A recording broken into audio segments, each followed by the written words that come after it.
Salve, salve nação! Saudações! Temos aqui esse corte do Equipe F com as últimas informações da seleção brasileira que estreia na Copa do Mundo daqui a 3 dias. Que beleza, hein, galera? Sei que tem muita gente aí que não tá muito animada não, hein, com a seleção, com a Copa. Deixa a bola rolar pra ver. Vai ter muita gente que vai mudar de ideia, tenho certeza, galera. E a Copa começa amanhã, dia 11, às 16 horas, a bola rola e o Mundial vai começar, galera. Daí o bicho pega, hein? Faz o seguinte, deixa o like para me ajudar, se inscreva aqui no canal, seja bem-vindo e ative o sininho. As imagens são da ESPN Brasil, link na descrição como créditos. Vamos lá, comentem aqui no vídeo, tá? Zinho! Cara, eu imagino que deve ser uma emoção. Zinho, assim, campeão mundial. Assim, essa é a Copa da minha vida, 94, pelo título e a idade que eu tinha. Qualquer coisa que eu vejo do Mundial dos Estados Unidos... Isso que é pra arrebentar com a gente. Não, desculpa, isso é para arrebentar ninguém. Estou me declarando ao Zinho que ele me fez acreditar e sonhar que era possível e foi. Eu imagino que o Zinho, como campeão, chegar ao Mundial no mesmo país que ele foi campeão, vendo a seleção, vendo novos jogadores. Esses jogadores, eu vi uma postagem legal nas redes sociais, que são os jogadores indo pro treino, acenando ali pro Zinho. Então, assim, é o coroado abençoando também quem vai tentar essa luta de agora em diante. Eu imagino que deve ser muito legal, né, Zinho? Um abraço pra você, boa noite, meu amigo. Falando em Zinho, cara, assisti o documentário na Netflix da Copa de 94... com o Tetra, assisti o documentário da Copa de 98, 2002 e também do Tri de 70, cara. Tá muito legal, hein? Todas essas séries eu vi na Netflix e é muito bacana relembrar, né?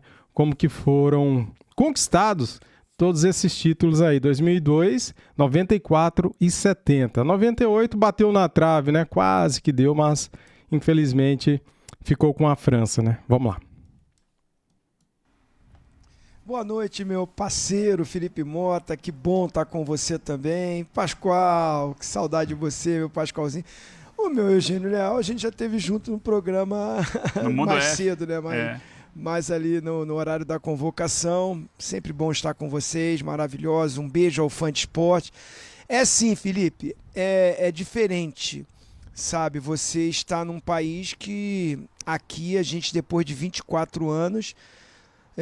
conquistou novamente uma Copa do Mundo. Eu vi hoje no nosso YouTube, no nosso Instagram, o Pascoal escalando a seleção de 70, que é, na opinião dele e de todos nós, né? Eu não vi, porque eu tinha 3 aninhos, a melhor seleção que ele viu jogar.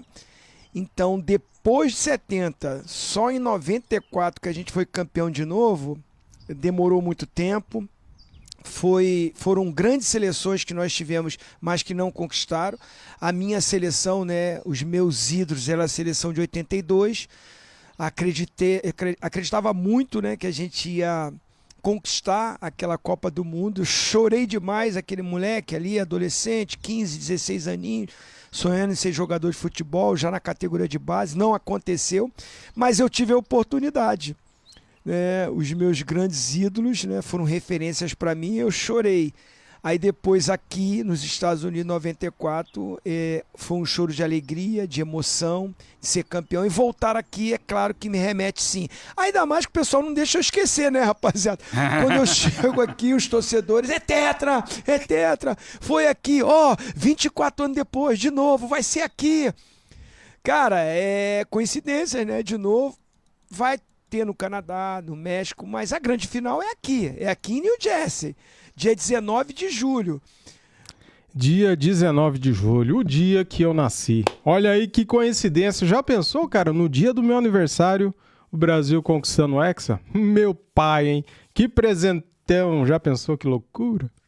Ou seja, eu tô aqui representando a galera do Tetra, eu tô aqui também trabalhando, mas também como um torcedor. Vocês sabem que eu sou apaixonado pela seleção brasileira. O Zagallo, né Pascoal? O Eugênio, o Pascoal me ensinou a amar a amarelinha. Eu era um torcedor, mas depois jogando, aquele amor, aquela paixão de vestir a camisa da seleção brasileira. É isso que eu tô torcendo para essa galera também vestir com esse amor, com essa dedicação que o Ancelotti, né, nesses treinamentos, hoje eu vi ele um pouquinho sair, sabe, diminuir na passada para tentar ver um pouquinho da formação tática, mas não deu. 15 minutos que a gente participou ali do treinamento pela manhã. Mas eu estou confiando que nessa reta final ele encontre esse time. Acredito que a seleção vai ter variações, né, de escalações durante a Copa. O time não está pronto, então vai ter mudanças de um jogo para o outro. Mas que o Rafinha falou hoje na coletiva. Não sei quem vai jogar, escapou da minha pergunta, daqui, não sei se eu jogo pela esquerda, se eu jogo por dentro. Eu tentei, né, ir para a bola, para a parte tática, porque o que ele está vivendo lá dentro eu já vivi. Como é que é a concentração, como é que é a hora do almoço, a hora da diversão, da brincadeira, a hora do sério, de ver os vídeos, de falar do adversário. Mas eu queria saber assim, você vai jogar por dentro ou você vai jogar aberto? Ele escapou, fugiu, mas eu estou confiando que essa coisa possa dar liga e a gente possa estar no dia 19 de julho decidindo essa grande final. Companheiros. Eu te chamei porque você deu a deixa, você descreveu o ambiente, o que é importante, é o repórterzinho trazendo ali a visão, como foi, mas agora a gente vai ouvir. Eu quero ouvir esses contatos imediatos de terceiro grau entre Zinho e Rafinha. Você jogou por dentro, junto com o Vinícius Júnior, o Matheus Cunha retornando para marcar pelo lado esquerdo. Lado que eu fiz muito na seleção também. E contra o Egito, você fez o lado esquerdo, porque tinha o Igor Thiago. Como o Rafinha vai jogar no primeiro jogo contra Marrocos? Pelo lado esquerdo ou por dentro? É uma decisão do mister, eu não faço nem ideia. Como eu falei, cara, eu sou uma pessoa que eu tento me adaptar a qualquer posição onde eu consiga exercer. Se eu tiver que jogar pelo lado esquerdo, eu vou tentar me adaptar o melhor possível para jogar do lado esquerdo, do lado direito igual. Acho que do lado direito eu teria mais facilidade por vir jogando há muito tempo pelo lado direito, então teria mais facilidade, né? Nas últimas 2 temporadas, no começo principalmente da outra temporada, eu tive que me adaptar para jogar do lado esquerdo, principalmente no clube. E se eu tiver que me adaptar para jogar no meio também, vou fazer do melhor jeito possível para entregar um bom futebol. Eu como atacante, eu me cobro muito quando eu não faço gol, ou não dou uma assistência, ou não participo, né, direto ou indiretamente de um gol. Eu me cobro muito por isso. Mas se tiver que ganhar a Copa sem fazer gol, sem dar assistência, não tem problema nenhum com isso também. Então, como eu falei, eu vou dar meu melhor, vou defender bem, para depois, se tiver as oportunidades, estar bem preparado para fazer gol. Mas, para mim, o objetivo principal, independente de gol, assistência, é ganhar a Copa. Zinho, Pascoal, Eugênio, é isso, né? Vou começar aqui com o Pascoal, depois e Eugênio, a gente joga pro Zinho. Se for para ganhar, meu amigo, pega e ganha. Se for para ganhar a Copa, o cara tem... todos querem ganhar a Copa do Mundo. E claro que quando você entra numa Copa do Mundo, tem os favoritos para a Copa do Mundo. A gente já elencou aqui, eu imagino, é só a minha imaginação, de ver a seleção brasileira na final da Copa do Mundo. Se vai ganhar ou não, a gente não sabe, porque é uma decisão de Copa do Mundo, pode ter prorrogação, pode ter pênalti, a gente não sabe o que vai acontecer. Mas se for para a final, eu continuar apostando na seleção brasileira. Quando o Zinho fala da paixão pela camisa amarela e do Zagallo, até me emociona um pouco, porque o Zagallo me contagiava com isso também. Eu tinha uma ótima convivência com o seu Zé, eu chamava ele de seu Zé. E eu tinha uma ótima convivência com ele, me tratava muito bem e a gente tinha uma ligação muito legal. E essa paixão, eu espero estar revivida na seleção brasileira. O Rafinha, eu estou falando isso por quê? Porque o Rafinha tem pouca ligação com o Brasil, ele saiu muito novo de Santa Catarina, jogava no Avaí, para jogar no futebol da Europa.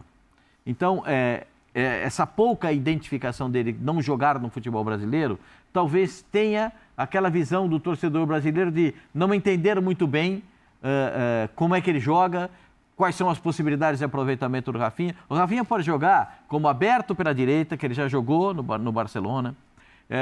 Ele pode jogar por dentro como meia central, como ele joga atualmente no Barcelona, ou pela faixa direita ou pela faixa esquerda, porque do lado direito apareceu o Lamine Yamal e não dá para competir, ele vai ter que jogar por dentro. Às vezes ele joga de meia pela direita, às vezes de meia pela esquerda e às vezes até de ponta pela esquerda, como foi nesse último jogo citado pelo Zinho. Então, eu acho que ele pode executar esse tipo de trabalho nessas funções. Eu vou falar por mim, porque a não convocação de um lateral específico para a lateral direita me causou decepção no Ancelotti. Por que minha decepção? Porque ele não pode dizer para o lateral direito convocado que ele quer um ponta pela direita porque ele é o desafogo do time. E quando ele perde um lateral direito, ele não convoca outro para a mesma posição e perde a profundidade.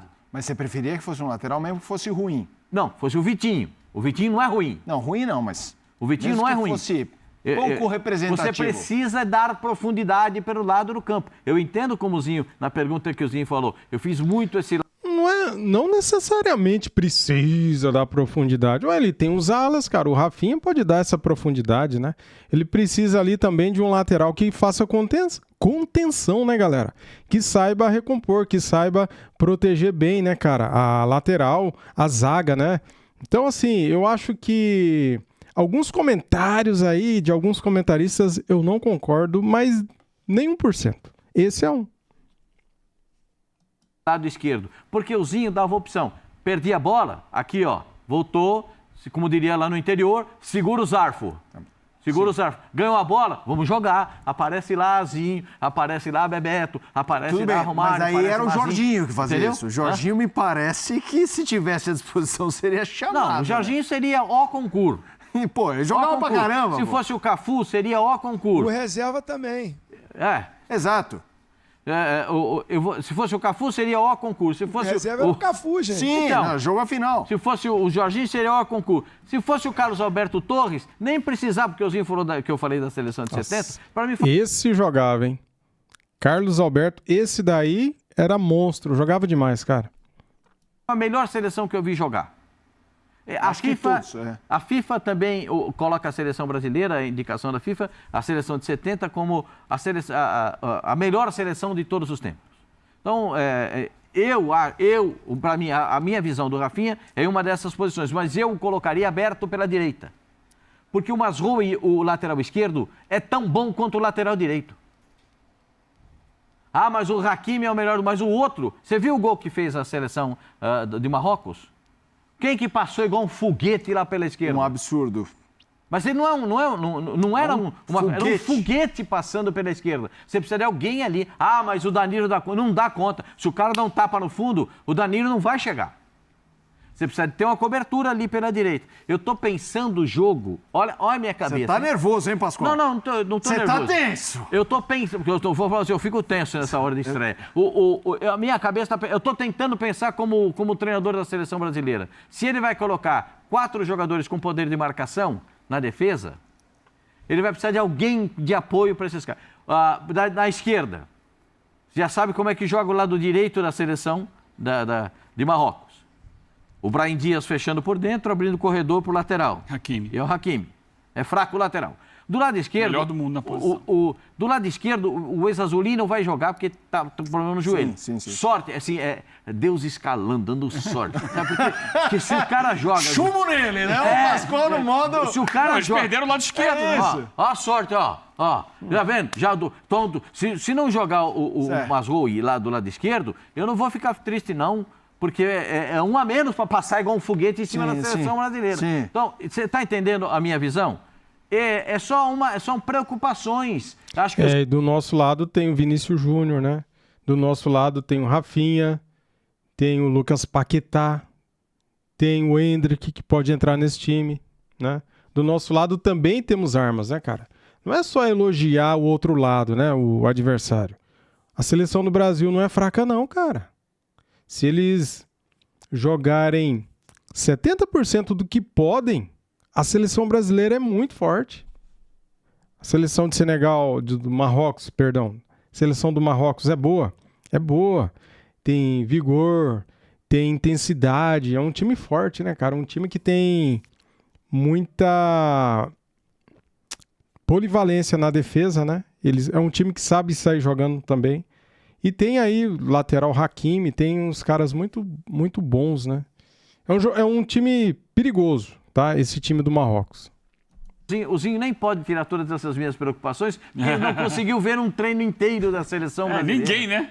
Ninguém. Ninguém consegue tirar essas minhas preocupações. Não sei por quê.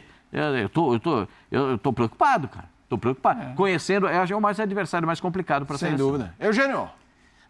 Eu tô com o Pascoal nessa preocupação dele da lateral, né? É mais uma ação do Ancelotti que eu questiono, porque ao não convocar um novo lateral direito, ele traz um jogador de meio e talvez ele confirme que ele convocou errado. Porque ele, teoricamente, ele tem os jogadores de meio. Para que mais um jogador de meio?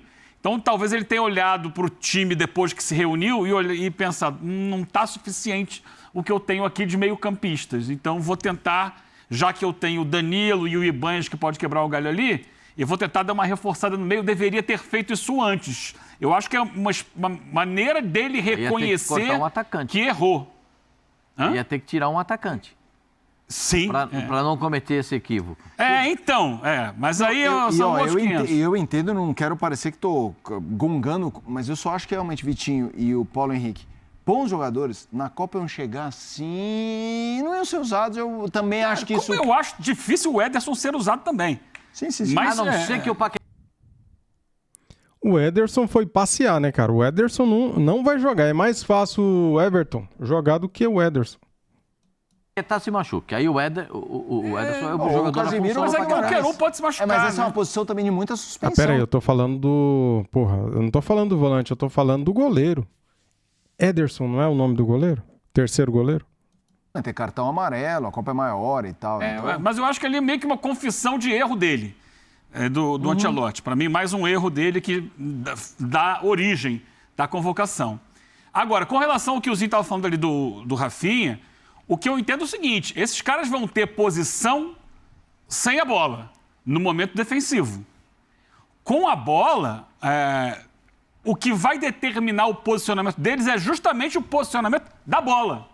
Porque o Rafinha não para no lado, não para do outro. O Rafinha vai estar girando onde ele entender que vai ser interessante para ele aparecer em determinado momento da jogada. O Paquetá, a mesma coisa. O Paquetá não vai ficar parado. O Paquetá, você viu nos últimos jogos aí amistosos, ele saindo da direita, entrando na esquerda, daqui a pouco entra pela faixa central, faz gol contra o Panamá. Quando jogou o Danilo Santos, né, do Botafogo, a mesma coisa, sai dali de segundo homem, mas circula. O Vini, hora está na direita, hora está na esquerda, hora está no meio.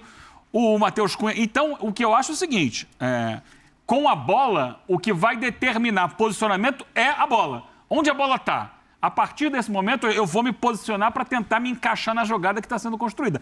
Aí, sem a bola, é que é o problema. Aí vai voltar, fecha um do lado. E eu acho que ele vai tentar deixar, no momento sem a bola, Rafinha e Vini com menos peso de marcação. Para que eles possam resolver, que são jogadores nos quais ele mais aposta. São os diferentes para ele no time do Brasil. Então, esses caras, para ter menos desgaste de marcação, ficam centralizados e aí você vai fechar. Se for essa escalação que está sendo dita aí, Paquetá de um lado e o Matheus Cunha do outro, junto com o Casemiro e o Bruno Guimarães no meio. Acho que é isso. Acho que o Matheus Cunha vai ser vou citar o Zinho, porque o Zinho está aqui conosco e foi brilhante o trabalho dele na Copa do Mundo de 94. Eu vou passar para o Zinho. Eu não acredito que ele consiga fazer isso. O Matheus não consegue fazer. O Matheus não consegue acompanhar, voltar. O Matheus é brilhante jogador. Brilhante.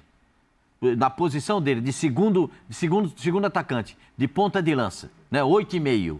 Não 9, de 8,5. Mas nessa seleção até aqui, quando ele joga junto com o Vini, ele é um apoio do Vini. Ele é o cara que vai tapar o buraco quando o Brasil for atacado, porque o Vini não vai voltar para justamente não se desgastar fisicamente. Vou só voltar com o Tetra. Tetra, o debate aqui tá vivo e eu quero só jogar pra você. Aniversário do Mister, né? 67 anos. Passou no corredor lá, 67 anos. Pegaram leve no corredor com ele. Pegaram leve. Quem é louco? Teve gente que até encolheu a mão, né? Teve gente que encolheu a mão. Hoje em dia todo mundo filma. Se não tivesse câmera, alguém podia dar uma. Teve uns que bateram, mas teve uns que escolheram a mão ali. O Rafinha falou que aliviaram. O Rafinha falou. Ninguém é maluco, Tem que aliviar, né? Tem que aliviar. Eu não sei se a galera vai fazer corredor aqui pra mim semana que vem, que é o meu aniversário também. Vamos ver. Tomara que não apronte isso pra mim, não. Eu tenho debatido muito sobre o sistema tático, porque eu tô indo pelo que o Ancelotti falou. Não estou aqui, eu acho, Não. Quando eu estive com ele e que eu fui lá e bati um papo com ele que puxou o assunto, não foi eu. Mesmo porque eu estava como um visitante, vou perguntar, vai jogar como? Qual é o esquema? Não, eu fui lá tomando um café, batendo um papo e tal. Rodrigo Caetano trouxe uma camisa para mim, estamos conversando, falando de bola e tudo. Entra o assunto de Copa do Mundo, entra o assunto de clube. Ele dizendo para mim que queria criar uma atmosfera de um ambiente muito bom. Porque ele citou muito o próprio Real Madrid. Olha, eu tinha aqui um time que foi campeão da Champions League sem um centroavante, porque eu tinha perdido o Benzema. E aí eu peço pro presidente, para a próxima temporada eu quero o melhor atacante aí pra gente... Perdemos o Benzema, não quero jogar com Vinícius Júnior e Rodrigo por dentro, como eu joguei várias vezes. E aí ele trouxe nada mais, nada menos que o Mbappé. Deu o melhor do mundo ali na posição. De repente o Haaland, né, poderia ser o cara que compete. E o Real Madrid não ganhou nada, o ambiente ficou ruim, aí o Vinícius Júnior, vem cá, é só eu que vou correr, o cara não vai correr não vai voltar para marcar não. Aí o da seleção da Inglaterra, me ajuda, meus amigos, o meia, Rice. que é do Real Madrid. Não, Bellingham. Não, Bellingham. Vem cá, eu vou lá, chego na frente, perco a bola, volto, venho aqui, marco. Peraí. Então criou aquele ambiente que ele sabe que não é... Você pode ter grandes jogadores, mas com vaidades, com problemas, com quem vai correr, quem vai marcar, quem vai fazer o trabalho mais pesado. Ele confessou isso. Quero buscar uma atmosfera, um ambiente bom, todo mundo sabendo que aqui o conjunto é o mais importante. E aí, individualmente, o jogo apresenta as possibilidades. Eu tenho bons jogadores. E a outra coisa que ele falou era o seguinte, olha... me espelho muito lembro muito da seleção de 94 de vocês, sem a bola, como o Eugênio Leal falou brilhantemente, e é o que eu tenho falado. O 4-4-2 que ele diz, porque ele foi também na coletiva e falou, vou jogar no 4-4-2, 4-4-2, duas linhas de 4, fã de esporte, né? Os 4 zagueiros, 2 laterais com os dois laterais com 2 zagueiros, os 2 volantes, quando perde a bola, 2 homens voltam pelo lado do campo para fazer mais uma linha de 4 e fica 2 na frente. Como os companheiros falaram, vamos pegar os 2 amistosos contra o Panamá, como é que foi? Sem a bola, não estou falando de movimentação, como o Eugênio falou, pegou a bola, se movimenta. Era o Matheus Cunha voltando pela esquerda, era o Luiz Henrique voltando pela direita, na linha do Bruno Guimarães e do Casimiro, 4-4, e Rafinha e Vinícius Júnior, os 2, com a liberdade de movimentação. Pega a bola, sim, o Matheus Cunha tinha que vir por dentro, Vinícius Júnior abria na ponta para dar amplitude, o Luiz Henrique virava o ponta ali, o Rafinha se movimentando, chegando, muitas vezes era o Vinícius Júnior que ia também por dentro, mas o Matheus Cunha ficou sobrecarregado, concordo com o Pascoal, e é a minha opinião. Acho que é um trabalho difícil pela característica dele.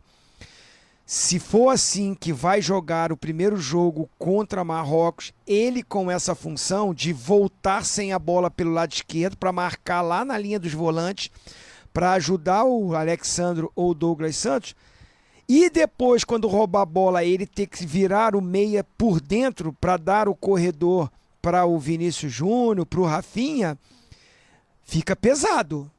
Calor dos Estados Unidos.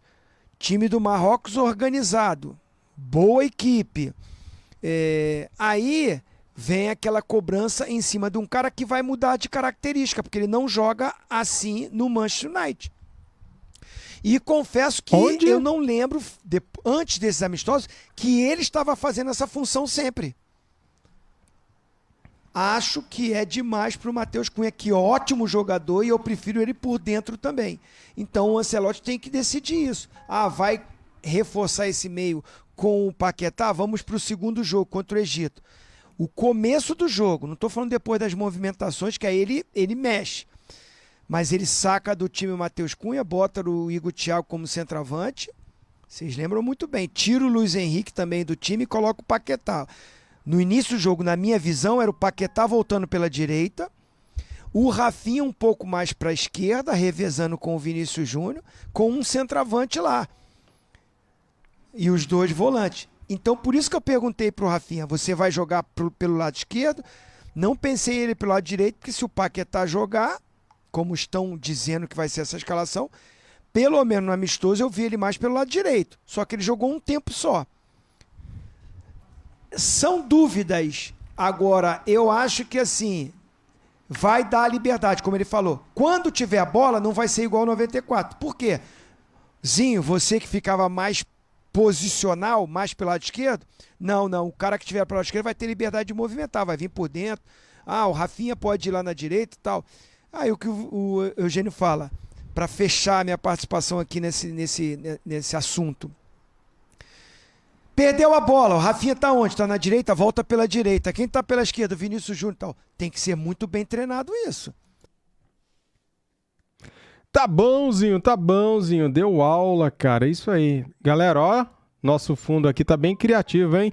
Marcos Flower React, seleção brasileira, né? Gostaram? Comenta.